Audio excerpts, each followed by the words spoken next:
Hey, what's going on, everybody? It's Sonny Weaver here with the Fort Verts podcast, and today we're going to go ahead and break down offensive line ratings. And I'm not talking about particular any one rating. I like to look at everything as a whole. And so, any of you guys who follow me on Twitter saw this chart I tweeted out earlier today. I'll go ahead and pull it up for you.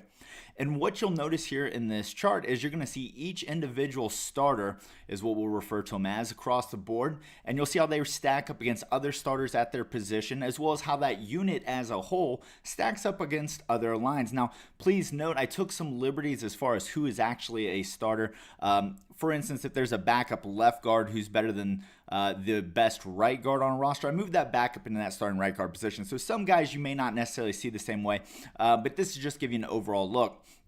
And when we look across this chart, a couple things we notice right off the bat. Obviously, Cowboys and Eagles have the two best lines, and it's really not even close. When you look at the score average out on the right-hand side, you're going to notice that they've got almost a 4-point advantage against the number 3 team, the Pittsburgh Steelers. And the Pittsburgh Steelers really are anchored by two linemen there on the right side. So I wouldn't even get too carried away with that. Now, when you're looking at the bottom side of that, that's where things start getting interesting, because you got the Seattle Seahawks as well as the New York Jets have two horrible lines. They're kind of far and away the worst lines as well. And then a couple interesting tidbits in there. Obviously, the Jets with the worst run blocking, but the Arizona Cardinals would have a decent line, except they can't pass block. They have the lowest rated of any pass blocking unit on the scorecard here.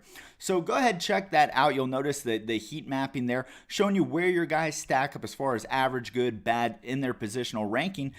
Take a look. Tell me what you think. Get back at me on Twitter, and let's find out what you think about these ratings for offensive linemen. You can find me on Twitter at T4Verts. I'll talk to you there.